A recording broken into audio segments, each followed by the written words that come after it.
1.7 million people have been infected by the disease, with 108,000 deaths around the world. Just 393 recovered thus far. And Europe is the hardest hit continent, with 811,797 cases, with 73,139 deaths, with North America, or the USA, being the hardest hit country with 530,006 cases. And thus far, the US has recorded 20,608 cases. Cameroon is already among the first 6 countries on the continent, with 836 cases, 12 deaths, and 98 recovered. These will be our main focus on the program today. I mean, the coronavirus. We'll look at where we are and whether the challenges are coming with time or increasing with time. The challenges of combating the pandemic, of course. To do that with me on the program this midday, we have quite good panel, I put it that way, beginning with our professor, Professor Wilfred Mbacham, His Royal Highness. So, Professor, well, we'll take this as an academic domain, and so we'll limit ourselves to the academic title. He's the chairman of the I don't know how to put it, the chairman of, let me put it, the chairman of the graduate program unit for life sciences at the University of Yaoundé 1. You're welcome. Thank you very much. And we will tap from your know-how today. We will drink deep into what you people have been doing in the world of science. Okay. We have Eugene Fungwa, a regular face on Press I. You're welcome. It's a pleasure to be here. And we have Dr. Eric Tandy, our regular face too, because of the coronavirus pandemic. You're welcome. Thank you very much. You'll give us certainly where we are and what you people are doing. And we have one of our most respected professors in the country, Professor Sami Beban Chumbu. You're welcome. It's a great pleasure to be here. We're inviting him today here as the president of the Cameroon Academy of Sciences, but more as a social scientist and a social communicator. We'll see how we are faring with that, the fight against the disease in the country. Let's begin with what the papers we're feeding on so we can be able to situate ourselves. Emmanuel Avemnu.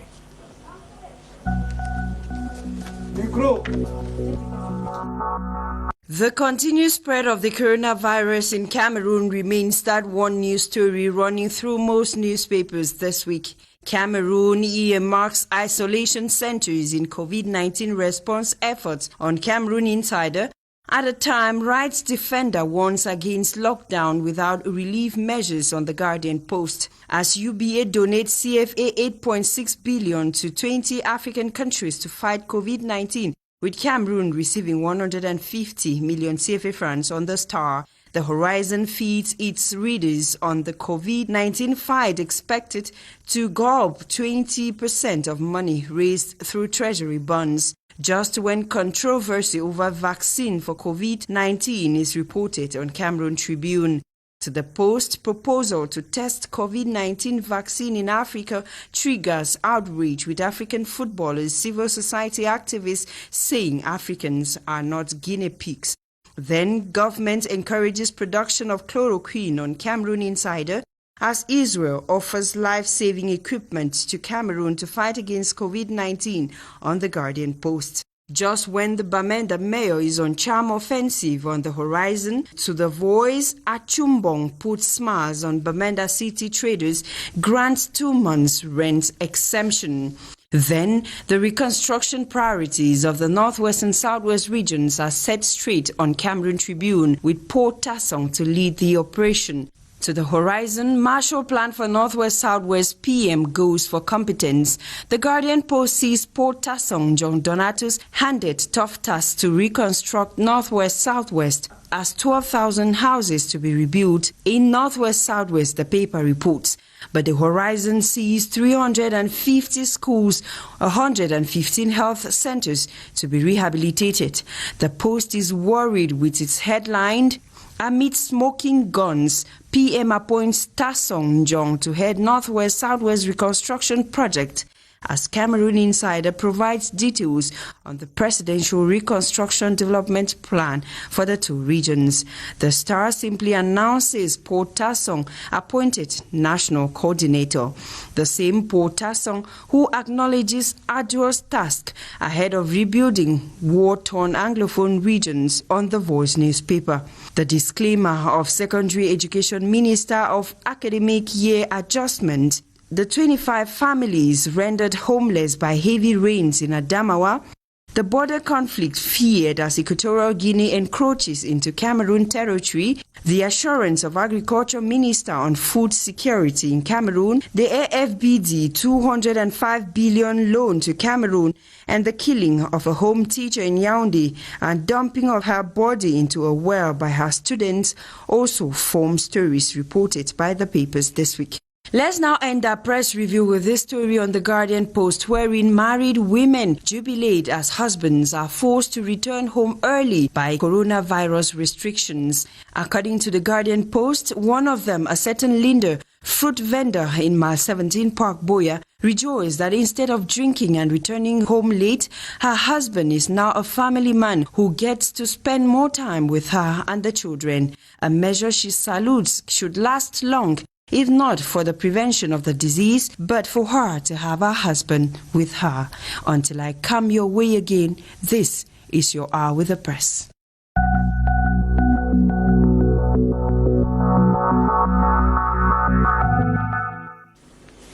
Thanks, Emmanuel Avemnui, and we come back to the studio and go straight to Professor Mbacham, who is the 2017 winner of the World Academy of Science Prize for promoting science and technology in sub-Saharan Africa. I know you people have been, how do I put it? You spent sleepless nights, right? And as scientists, this is the time you work most. How would you evaluate the evolution of the virus in Cameroon today? Well, first, thank you for inviting me to the press hour and for sharing my views. Some of what I'll be sharing would be out of experience, by personal experience, but also an appreciation of what is going on and what the government has been able to do. But since I'm here with the president of the Cameroon Academy of Science, some of what we may be saying would also relate to what members of the Academy have said. I think that the virus is evolving in terms of numbers, and I'm sure that there are people here on the panel who would be able to give you those numbers. But I think I come across with a measure of hope. A message of hope in the sense that tirelessly behind the scenes many scientists are working extremely hard to see whether we can bring a solution to this COVID, and the solution not necessarily coming from outside, but one which we have thought it best for our society and which we will be testing. And why not others from around the world can also learn from us, because quite a number of us have been contacted, what is the Cameroon response, and once we've shared that with them and they've asked us what the roadmap towards realizing those are, and we've told them they are offering to come to our assistance in a way of exchange and also of learning. Okay, that sounds quite interesting and very optimistic. Now, when you are the president of the Cameroon Academy of Science, would you say that almost everything that's in terms of the project which the government has put in place, what you're looking forward to, and so on and so forth, is as a result of the counseling which you're giving the government today? This pandemic is very critical, and no one has a monopoly of knowledge. It is true that the Cameroon Academy of Sciences, like all academies of sciences over the world, have a responsibility of ensuring that what is known by the scientific world is made available to decision makers, policy makers, so that they can take policies and decisions that are based on knowledge, policies that are informed, because it is believed that whatever decision is based on what we know has a greater chance of being implemented and being successful. So we have done precisely that. We did come together as soon as the problem arose, and we reflected on various aspects of it. And maybe I should first of all say that the Academy of Sciences considers science to be plural and one. That's all of sciences. Because science means knowledge. That's correct. Yes, hard sciences. Yes, what you call pure sciences, social sciences, and humanities. Okay. All of knowledge production, knowledge dissemination, knowledge appropriation is one. And interdisciplinary. Okay. Because when you take this problem, it is essentially, in one sense, medical, because the virus is medical. And communication. Precisely, the problems related with its implementation have to do with all of social sciences, because man is at the center of it, and so humanity. Communication strategies have been part of what we have proposed to government in relation to... And that's precisely why you are here. So how would you assess the effectiveness of the measures taken thus far, the 13 measures, including what the Prime Minister said last Thursday, as we move towards next week, tomorrow? I think that if we go by the numbers, you could say that, as I said a couple of weeks when we were here, that the measures didn't go far enough, because it didn't tackle the main thing that you require in any strategy to stop the disease from spreading, that is limiting the opportunities for people to come into contact with the decision. And over a couple of weeks we saw a spiraling of number of confirmed cases. The Ministry of Public Health attributes that growing number to the fact that they're able to test and isolate people now better than they did at the start of the outbreak in Cameroon. But testing and isolation is not enough, because before you test, people are still within the communities, they're still infecting others. So for testing and isolation to work, you need to test faster than the virus is spreading. I'm not sure we are equipped to keep pace with the speed at which the virus is spreading. However, the more recent measures are beginning to tell us that the government is having a sense that you really need to reduce, even if it's to zero, the opportunities for people contacting the virus. The new rules about obligatory wearing of face masks or mouth and nose masks when you're out in public, as from the beginning of the week, and stuff, that could help limit the possibility that people come in contact with the virus. But if you're still going to have it easy for people to move around, easy for people to sit in bars up 6 p.m., easy for people to go into markets, it's going to be very difficult to police, that's the first thing, and then it's going to be very difficult to control continued infection.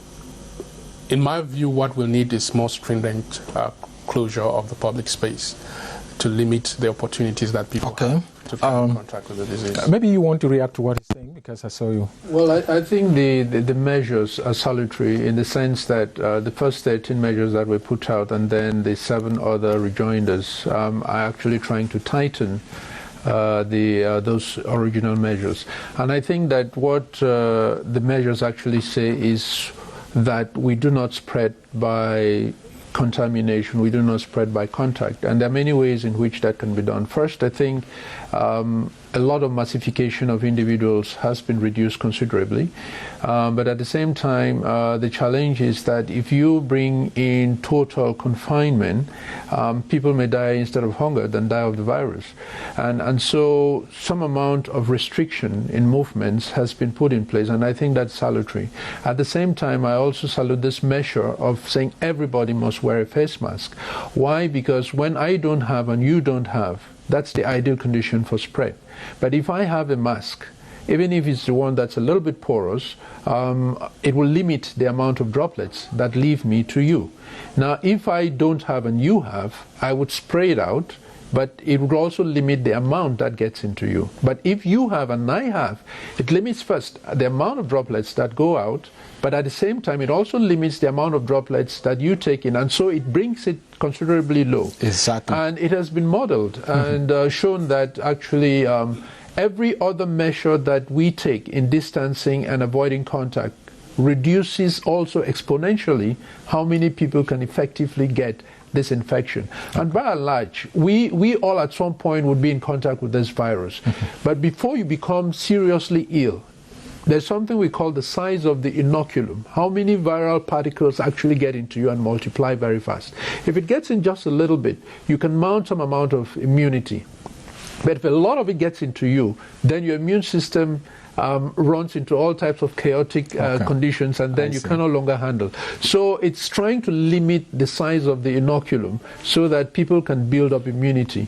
And all of us get these viral infections. 80% of the time, we resolve them without you even knowing. Exactly. Sometimes you complain, oh, I had a little bit of fever, and it's gone. Okay. But it's actually a viral infection that you actually got. Okay. Now, some of the times, about 20% of the times, you now may get into complications and then seek hospital attendance and all of that. So basically, 80% of the time, we resolve our viral infections. And so we build some amount of immunity which can be protective. And as time goes on, it now also limits the spread, because by the time it gets into me, and if I have already antibodies or some immune protection, then I'll stop it from getting out to you. Okay. And wearing a face mask is limiting it also dramatically, how much I'm able to spread. Okay, that sounds quite interesting there. The scientists are not agreed on the number of issues concerning this coronavirus, and one of them is the wearing of this face mask. Am I right? There are some who said at the beginning that it should be worn by people who are sick, and others said no, it should be worn by everybody, and that's been tested in Hong Kong, tested in other places, and it's been effective. Yeah, the issue here is the conflicting information we're having, but based on scientific proven evidence, there are appropriate masks that can prevent a particular percentage of virus that could be inhaled. Just like Prof explained, we have locally made masks, and then we have appropriate like surgical masks, and we start going into details cotton of FFP1 masks. These are actually, each mask is designed for a purpose, but mostly in the medical or clinical sciences or in clinical field where we actually use them.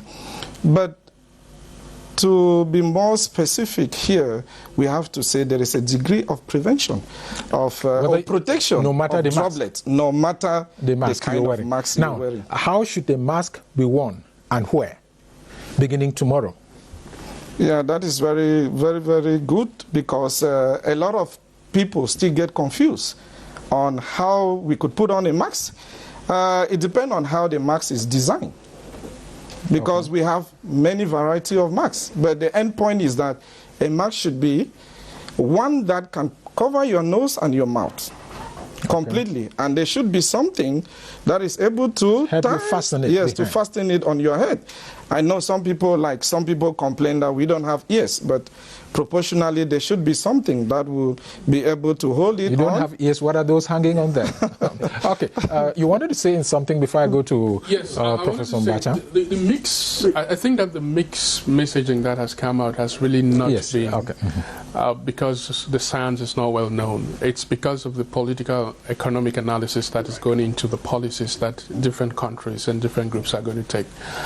And within the global stage, more of geopolitical considerations rather than relying on the science. The basic understanding we have now is that the only way you stop this from spreading is to prevent people from getting contact with the virus in the first place. And we now know that people can, so whatever you do that leads to that end, that point, it's a good measure. The rest of it is politics and economics of public health. All right. How should we wear a mask? Okay, so I have a mask here as a demonstration, and essentially there are those that you can buy in pharmacies, but there are also those that you can fabricate locally. And I think increasingly, stemming from one of our students who actually did his own mask and he's been able to sell it around, he's made 3 layers. Okay. He's put in cotton on the outside, inside, and cotton on the outside, and as inside the 2 cotton materials put in polypropylene. Okay. And with that, he's not capable of blowing off a flame, and so that's a good mask which prevents droplets from going around. So anyone who has a mask and you try whether you can blow off a flame, yes, then it tells you how porous the mask is. Okay. And the more you double the layers, the better. for you trying to transmit. Will you not suffocate people? Well, not quite, because there's a lot of air that goes around and from the sides and from below that will allow you still breathe. Okay. And effectively, you must cover. It's not a chin or a neck mask. Okay. It's not a mouth mask. It's supposed to cover, all these outlets. Exactly. Your mouth and so your it's nose. supposed to actually go, around the nose and around the mouth, so that it actually prevents you in talking. There's sputum droplets that get out of me, therefore it's probable that I'm spreading. If I sneeze, it even gets it further because I project it further away from me. So you're actually supposed to cover the nose and cover the mouth. You see people who do this. Exactly. It's not right. Okay. You see people who do that. It's not right. Or some people have become a neck mask. Exactly. No, you should actually wear it around you, especially when you're talking to someone else, or you're working, especially in the saloons. When you're working over somebody, you're supposed to wear the mask, because anytime that they call you, you're supposed to be answering the call and things like that. Now, how to take the mask off? Because this is the viral contact. You're supposed to actually do that. Okay. And dispose of it, so that you do not touch the surface. Or if you have to rewash, then have your bucket of eau de javel. Once you take it off, you should drop it inside and then wash it, and then put a pressing iron. It will melt off all the stuff, and then you can reuse. And this would be appropriate on what to do. Thank you so much. Prof wanted to chip in something before. Yes, I wanted to say that the controversy, which was actually amplified by one of your interlocutors last week, between scientists, is really not a controversy of scientists. It had to do with people communicating information. And the problem was mainly that if you wear the mask and you don't actually know how to use it properly, the chances are that you will be touching yourself, and then you actually propagate the disease or pick it up. And therefore, there was some counseling about really slowing down on that. Okay. But actually, a mask is indispensable because it does prevent in Now, many what ways. about the fabrication? If we were to give advice to people who are fabricating, because everywhere we have local tailors, what would you ask them to do if they are fabricating this mask? Dr. Tandy. Yeah, just like the prof demonstrated, a mask has certain qualities, in as far as there is a layer that will filter, who has a degree of filtering any microorganism that can come in, or dust is important. But let me also mention here that putting on a mask is not our culture, and some people are a little bit allergic to it and have some difficulties. Each time they put it, they should try to, maybe in intervals, you could take it off to take in oxygen, because some people really have it very difficult to survive with this mask. So a good locally made mask, I want to work on locally made masks, should have some qualities, because it's not just a matter of us getting any material or any piece of cloth to do it. It should have a degree of cotton that can reduce at least some dust particles from being inhaled, and it should be able to respecting some hygienic conditions, because I get a little bit worried. You see a mask that is really dirty, more than even your dress, because when we move around, we see people moving with it. And I think we have to keep on educating the population on how to actually care of these locally masks. But scientists and others on the panel will agree with me that it's not actually recommended to use this locally fabricated masks. But I think the government has already put in some measures as of the 9th of Now, if people want to fabricate a mask because the laboratory or scientific made masks are not available, so what would you advise them to do? Do this to be able to fabricate one. Give them practical I think the first thing here is to choose a suitable material that has a degree of cotton to permit the circulation of oxygen first to the individual, and also a degree of prevention, because one of the qualities that it should be able to have a degree of cotton material in the mask. So they have to first of all choose a cloth or a piece of material that has a percentage of cotton. And what percentage? It's always written on these fabrics that we have. Percentages are written, but we're not very sure if they do respect. Like maybe double cotton material, you get, let's say, a napkin put in between, and then you can fabricate one, something like that. We want some practical knowledge. Maybe, Prof, you want to say, yes, Eugene? No, I think it's good we simplify the thing, and let's start from the earth to the moon. The idea is you don't want to have any opportunity for the virus either from an infected person reaching out to an uninfected person or from on the other way around. So whatever you use to cover your nose should be able to stop that from happening. Prof has just explained that one simple way would be to increase the layering. The more layers you have, the less possibility you have for a virus to go across. And so therefore, a lot of the cloths, anyway, that we have around are cotton Polysters? No, a lot of, especially the fabric that women use, are mostly cotton-based. And nylon. So, okay. You wanted to say something? Yes, I think ultimately, even though we can have ready-made fabricated masks, ultimately it's better to get a mask that is standardized based on the norms. No, the problem is the mass usage of the mask. So we can't have standardized. Yes, I'm coming to that, because if you listen to the last 7 commandments added to the 13, you'll find that it has been indicated that some institutions will produce this mask in commercial, industrial quantities, available and then subsidized.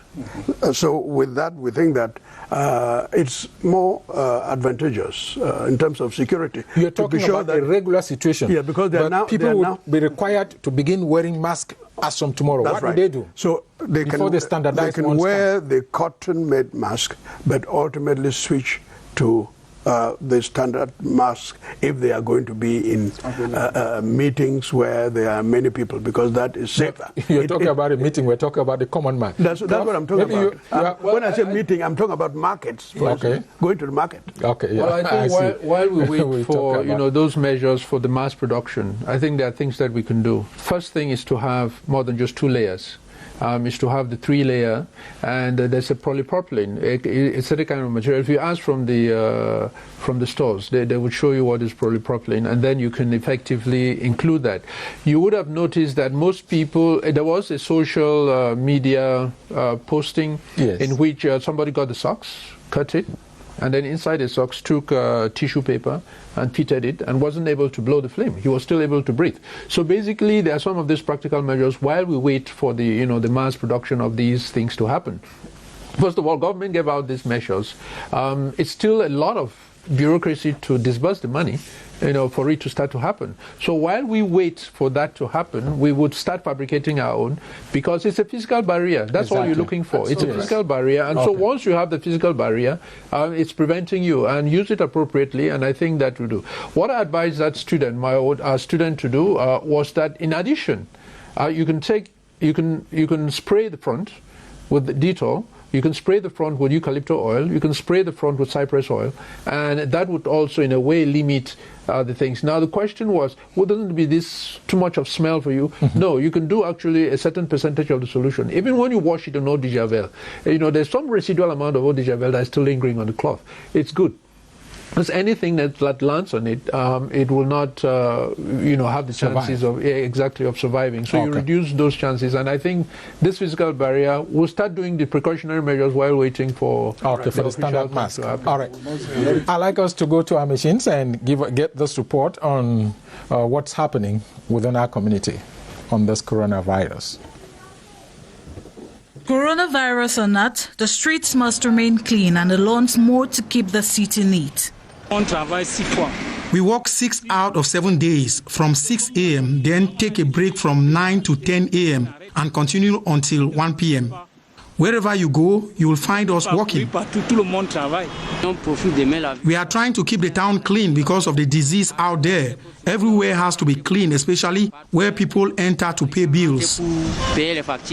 Neither is staying at home a question of choice for these bakery workers, even in moments when going out means risking their lives. You can't live without food, even during war. we are supposed to be open because we produce bread. I think 100% of Cameroonians eat bread. We have to brave this situation, take the necessary measures of protection to serve the community. Laundry services too remain indispensable as some fabric can't be hand washed at home. We must work because people still come with dress. Some people are going to work, so we have to wash dresses. In spite of the status quo, this car wash is available for its customers, with the workers conscious as much as these guards that while they must serve at all cost, they are bound to check the spread of COVID-19. Okay. Prof, has research been able to know all about coronavirus now? Well, certainly not. And I think if all that has to be known about corona, it's a 10,000 meter hill, we're still 1 meter away uphill. And what that says is that almost every day there's something new that we're learning. From the very time when corona started to now, there's so much of information that has been dispensed. The question is not even about what we know, it's about how we put it into practice. For example, corona is not the first time it's appearing.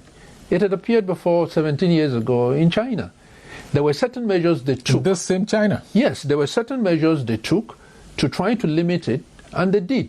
It wasn't as widespread as it was. The question is, when it started this time and they recognized that this was the same corona, why didn't those measures kick into place? Why were other governments a little bit hesitant about, trying to implement those measures? So besides that, the biology is now known. From the time that China began to use an anti-malaria, chloroquine, to treat its cases, and then announced to the world that chloroquine has been helpful. Other people have tried it in other places. They've tried it in France. They've tried it in Russia. In Russia, they didn't use chloroquine. They used mefloquine. Now, it so happens that also in the scientific community, as far down south as in Australia, they found out that ivermectin in the test tube is also happening against the virus. They've seen other antivirals that are also killing the virus in the test tube. So these are signs that, we will be able to contain this thing. So it's still an evolving science. Okay. Now, when you say what you say, it tickles my mind to this question. You know all about the disease, but what is peculiar about the virus that no medicine thus far has been able to target it, but you use soap, you use sanitizers, and you kill the virus. Okay. So essentially, the virus is an envelope virus. So it is made up of the outer shell is like the human cells. And so it's a bilipid membrane. And who says lipids and says soap, the two don't agree. You know that when you use soap on oil, it dissolves. And so basically, when they realized that this was an RNA envelope virus, they now advise that people should use soap. Now, in using soap normally would break down this membrane, and once the rest of the material is sent to the outside, then the virus cannot survive again. Now, alcohol would also do the same, and while that is happening, scientists are busy, finding out what could effectively stop the virus from replicating, and this is where things have become very interesting. Now, there's been a lot of repurposing of old drugs like chloroquine, like mefloquine, into using to find out exactly whether this virus replication can be stopped. Yes. Yes. And the answer is yes. Okay. Now, when you say what you say, you smile, and I ask myself this question. The queens were used for malaria treatment. Yes. Can you link coronavirus to malaria? No. The two are not similar, except that maybe in terms of the multiplication of its genetic material, there could be similarities. And therefore, by use of chloroquine on one and chloroquine on the other, they're just trying to stop things that are basically similar in the ways in which they act. Okay. But what's interesting basically is that while that is happening in the Western world, we have a number of things within us, around us, we can draw from that knowledge and be able to use things locally that can help us fight while we wait for the tailored and well-balanced solutions to happen. There are two things that must be taken note of. The first is that we also have plants around us that are anti-malarial, that are antimicrobial, that are antioxidants, which can be used. And while these are not proven, I don't stop myself from drinking those things because some of them have been made into tea.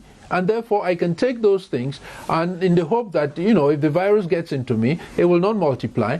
They have shown in the United States that if you add zinc to the mixture of what they do, the chloroquine and the other antimalarials opens up the pores, and the zinc gets in and then stops viral replication. Right. If I have foods that are rich in zinc and vitamin C, I will take those foods now, because I have no other alternative. And if it helps me, it helps me. If I can say it to whoever it can or whomever I can, I will say the same thing so that it can help them. I'll come to you shortly. Let you tell the Cameroonian public what you're taking and what they can take. Now, there's so much talk about 5G technology and this coronavirus. And people say that the coronavirus has come as a result of radioactive rays or waves or whatever that the 5G technology has brought about. You need to remember that the 5G has been controversial even before the outbreak. Several years ago, it started off as a trade battle between the US and China. They have been very conservative communities that fear about the potential that 5G brings in terms of artificial intelligence, that are we moving into a step in human evolution where the machine will take over the world. So 5G has not ever been a very popular technology to start with, in spite of the potential, also positive, that it has in speeding the way we communicate, in making science possible, in making a lot of things like non-assisted driving possible. All of that is positive. But the big fear, I think, is more of an ethical one, where people are saying, what potential does it have in terms of the way we are able to use this technology as human? And so COVID-19 appears to have fed into that narrative and helped the anti-5G movement to find a connection. One of the things that you do is, I have a little experience with activism, is that you demonize something to be able to push it out of society. So one of the things that is happening is the demonization of 5G technology, and COVID-19 is helping that process. I don't think, I've not read any scientific connection between 5G and COVID-19, even though you cannot rule a lot of literature is circulating. Health risks. Yes. Scientific literature, not, I'm not talking about all the blogs that we're reading. I'm talking about peer-reviewed scientific literature. I'm not saying. But there are demonstrations that computers, especially your laptops, have some effect on the human body, and the 5G technology has a higher, how do I call it, a higher performance rate. How would you throw away hypothesis like that one when the computer has effect on the human body, Doctor? Yeah, I think when we come to human communication with electronics and waves, we have to take it with a second thought, because there is what we call mutation with time and environmental changes, and we don't have to neglect whatever response, especially with the changing time of our body chemistry based on the environment. So whatever situation that a human being, especially human being with communication with electronic devices, we have to be very careful, because some of these changes can lead to health effects and consequences that might propagate into something else, and during our day-to-day activity it might lead to something. So I think the best advice here is for us to live healthy and continue to live healthy with hope. We have to limit the way we use some of these devices, especially during our resting times. When I say resting time, these are moments where we go to bed. We have to make sure our bedrooms should be off from electronic devices so that we can achieve a good basal metabolic rate during the nighttime. That's interesting, Prof. Yes. Yes, I'll come to you. Yes, I think we have, since the birth of science, learned to live with some amount of radiation that's generated from all of this. I think the problem that has arisen, which has been in the media for a long time, as Mr. Anglophone says, has been the quantity of radiation that's generated by the fifth generation technology. With respect to third generation, which is what is more popular, and the fourth generation, it is so enormous. And you know that radiation would kill cells, they become degenerate, and that means that life expectancy of mankind will be reduced. So may be reduced. Will be reduced really if we allow that to go on without looking at some countermeasures. Yeah, from the way you speak, you're already on the other side. No, because yes. The literature is so obvious. It's very dangerous, but it also has such enormous advantages that you begin to ask yourself: should we allow that go when we can actually break into new horizons in science by using that technology? So it's a big dilemma, and I don't think we have the answer. But with respect to coronavirus, there's no cause-effect relationship between 5G technology and the impact on the virus for now. Okay, but it is one of the speculations, one of the hypotheses that is being verified by scientists. Okay. Professor Mbacham, you wanted to chip in something. Oh, no, let me begin from Eugene. You wanted to react before I wanted to say that what is interesting is that this conversation is healthy. It's a good thing that this, in spite of the fact that we don't have all of the information, empirical facts, we need to be definite in what we say. But the conversation is interesting because a lot of technology has been introduced. A lot of breakthroughs have come without this conversation, this ethical conversation happening. In our climate change discussion, we take the example of what the fuels did, the fossil fuels did. It was a breakthrough, it was huge. It advanced human development, it made everything possible, but now see what is happening to the world. This conversation didn't happen at the outset of the Industrial Revolution. It's good that at the outset of the new revolution, because I believe that the world is transitioning into a new future, it's interesting that this conversation is happening so that early enough we can be able to take precautionary measures to ensure that as much as we get the benefits out of it, we are aware of the potential risks that come with it and put in place strategies to minimize their impacts on human on the human body. Now, Prof, before you chip in your own contribution or your own viewpoint on the G5 technology, how would you explain the fact that you treat symptoms of a coronavirus and somebody is cured? Okay, I think first you should understand that, as I said, 80% of the time when we get a viral infection, we resolve it without even realize that we've resolved it. Okay. And therefore, sometimes when you get a viral infection and you get all the symptoms, you try to treat the symptoms and the body is continuously fighting, you know, to make sure that your body gets rid of this infection. And so sometimes it happens that, you know, by dealing with the symptoms, you know, you let the patient therefore get a natural recovery, which is good in a way. And late Professor Nomangu kept on saying that it's even a good thing to have a fever. When you have a fever, don't try to suppress it, because it's your body's reaction to, you know, foreign particles, and therefore it's building up an immune system, it's building up on itself to fight that particular infection.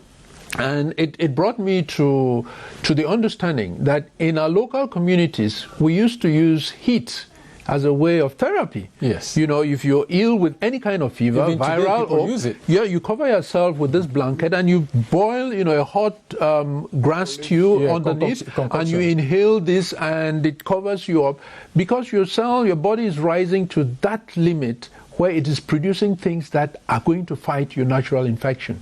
Now, why do we always try to bring down the fevers, the temperatures when you get a fever? It's because when it gets to a certain level, it has also effects on the neurons. And so you start to, behave way out of sync. And therefore, there's every reason why you want to put that on the limit.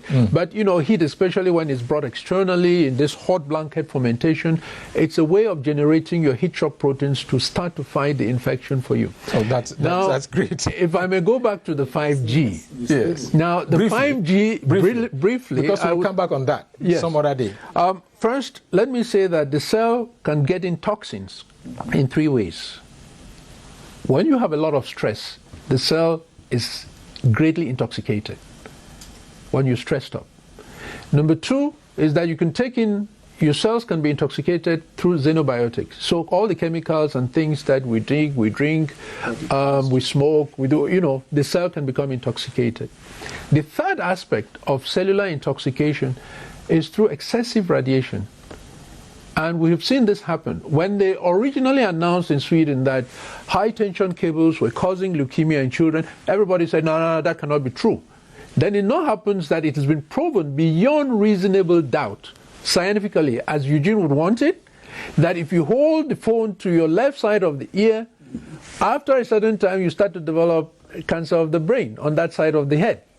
Women who always put it in their breast as a way of keeping their phones, after a while you see them start developing breast cancer, because then that's where the phone is. So radiation, excessive radiation, has been known to alter cells. Now, in as much as they haven't made the connection, I have not seen the scientific proof where 5G is connected to corona. However, 5G radiation on cells causes the cells to shit out. Yes. I should use that word, shit out, something they call exosomes, which look exactly like corona.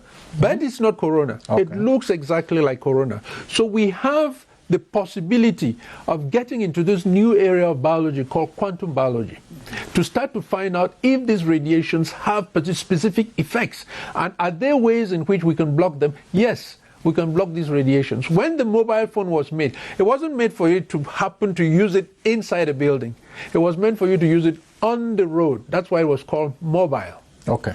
Now, we've been turning to use it inside. We sleep on it as pillows. We use it everywhere except on the road. So basically, there are ways in which, and there are certain places where you can't get Wi-Fi connection in a building. They have sealed the building with certain LED panels, so you can't get connection. They must give you an antenna inside the building for you to get the connection directly from there. So it's getting to that. The more we know about these technologies, the more we will be able to look for blocks to be able to prevent human health. We'll come to that some other day. But let's focus on what is dealing with us now, coronavirus. Now, the government has recommended that we should produce hydrochloroquine, or they call it hydroxychloroquine, right? Yes. Have you tested that in Cameroon also? Well, let me start by saying that chloroquine is an age-old drug. Yes. It has been used for a long time. Why did you stop it in Cameroon for some time? Well, because the Plasmodium falciparum parasite was becoming resistant, or had become resistant. So using chloroquine, the parasite was not going away, and then we were going to degenerate into very complicated malaria. Okay. So they stopped it as a monotherapy and said that, hey, look, keep this aside and use other things that are combination, so that by the time one drug attacks one side of the parasite, another drug will attack the other side, and so together the parasite will die. That sounds now, interesting. Chloroquine was kept aside, and we have been able to test the mutations due to which offer this chloroquine resistance, and show that it's becoming sensitive again. Okay. So we've been able to follow, and we just have a manuscript which we submitted last Friday, which shows that it's becoming more sensitive now again to chloroquine. So at some point we could repurpose chloroquine for use again as part of therapy. Okay. Now with this chloroquine saga, it so happens that the repurposing of drugs is not a new thing. Sometimes you use an old drug to cure a new infection. Okay. And in this situation, China gave us the lead. That, hey, we've used chloroquine and it's looking effective. France say, hey, we're testing. United States, hey, we're testing. And then the FDA authorized it as an experimental drug under its experimental use authorization program. And that has allowed clinical testing to start. We can also try to use it here, and then by reason of the people who get well from the infection, we'll be able to quantify what it is that is happening. Now, why is there some confusion in the literature and the mass media? You hear people say, oh, don't use it yet, this is not authorized, this is not authorized. If it is used as an experimental drug, then we can see exactly on the evolution. Remember, we do not know the dosing of chloroquine or hydroxychloroquine to effect a cure that is long-lasting. Okay. And therefore, we have to take precautions on exactly intoxicating the public again and then making them go down with another kind of side effects which we originally was not our intention. Yes, and there are some people who say chloroquine usually causes some heart cardiac problems to some patients, and if you give such treatment, would you minimize the side effect and treat the coronavirus first, or how do you do it? Well, it's difficult for us to say, and I'm not a cardiologist, but from what I've read is that in as much as you get this, your body is trying to fight the corona, and suddenly it's trying to fight it with a little punch, and then suddenly the punch is so hard that it's a Muhammad Ali kind of punch and you go to the floor. This is what they call the cytokine storm. So the body first starts to put up an immune response, and instead of putting it gently, it just comes with a rush, and this is what happens. And so they now explain that there's a jump between the things, the way that the virus enters the lung cells and the way that, or the receptors on the lung cells that are taking the virus are also abundant in the heart muscles. Okay. And therefore it goes that way as well. Yes. And so you get some kind of inflammation. We'll be having Elvis shortly. Okay. I'll come back to you for the curve, coronavirus infection curve and the advice. But Eugene, when you listen to him and you see what's happening, what is your fear? My biggest fear has been that the public is overwhelmed with information. And when you're overwhelmed with information and you don't have the capacity to synthesize that information, the risk of you putting yourself in harm's way are very high. So I think the solution to that is that both the scientific and the policy community needs to simplify the information and provide the kind of information that the public needs. The public doesn't really need to understand, like I said the last time, whether chloroquine treats or not. The information the public needs to know is how you contract the disease and what you need to do when you have symptoms, or when you think you have been in contact with someone that you need. That's the kind of information that the public needs. We'll come to Prof shortly about the communication concerning the disease. Take what have people been saying online? Yes, Ibrahim Usman says it is true that COVID-19 started in China, but China is not responsible for the virus outbreak. It is brought by God to humans due to their sins, and let's give an upper hand to prayers in churches and mosques. Dinga Theodore says the same thing. Sunshine Favor says we should seek the face of God. Cho Waters Anye says, I think we are at a delicate case where there's a need for obligatory use of masks and limit the spread of the pandemic. He adds that there are challenges, especially when our economy has 80% of its population who depend on the informal sector. Hence, accompanying measures are necessary. Mary Kilachin says the virus is dangerous and would have that's a regular name entered the country if Cameroonians took quick measures, and the actions to stop the foreigners from entering the country and blocking the airports would have been best. And many of them were Cameroonians anyway. Talking of prayers, and the challenges of the virus would evolve with time as people keep entering, and this might be affecting the states and affecting the stability of citizens. Okay, we have 5 more minutes to the end of the program. You have 1 minute each. Our communication strategy, what do we do? Prof. Well, I think communication is the heart of the matter as far as the majority of the population is concerned.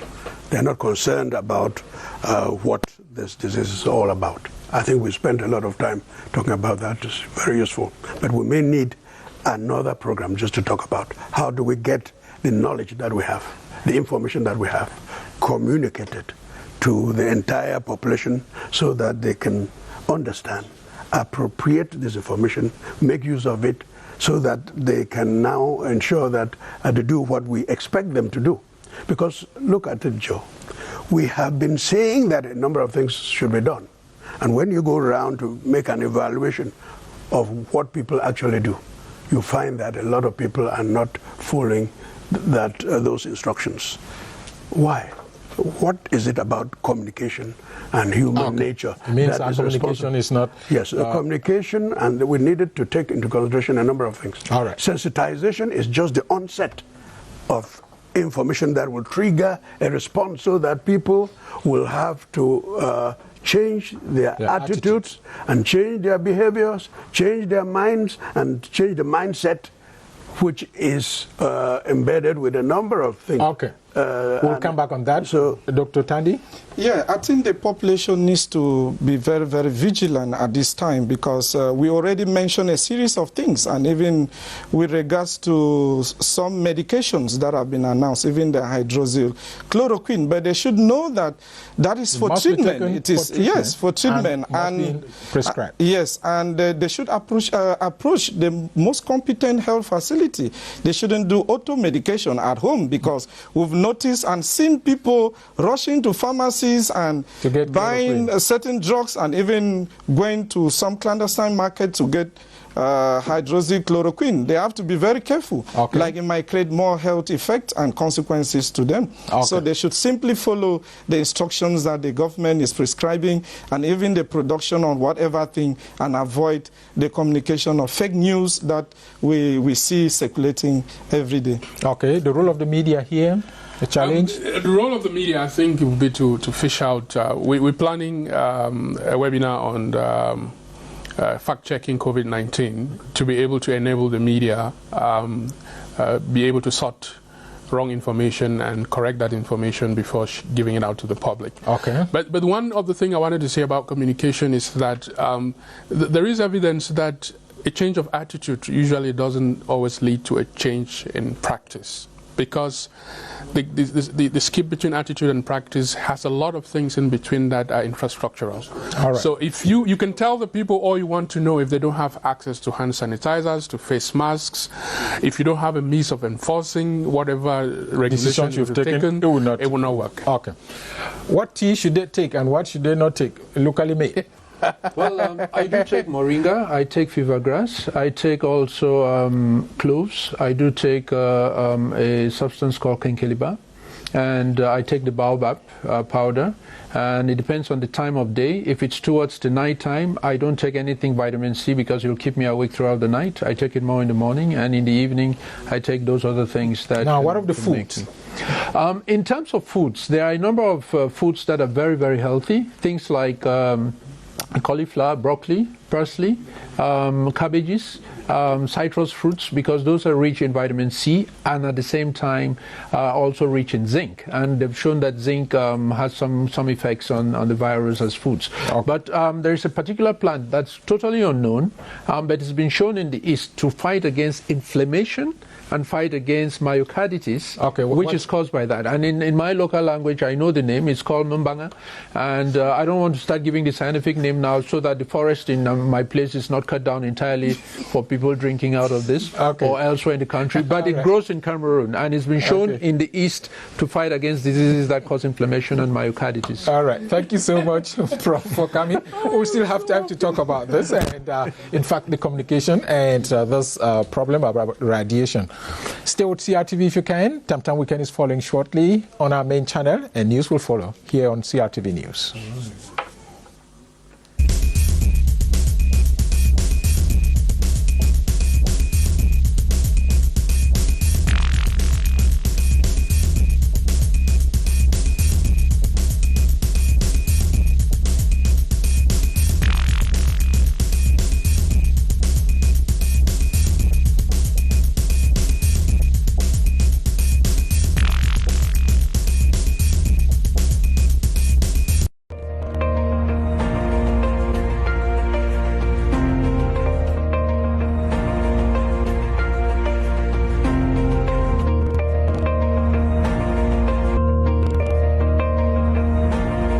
Wash your hands frequently using soap and water or an alcohol-based hand rub. Avoid touching your eyes, nose, or mouth. Avoid eating raw meat and unnecessary contact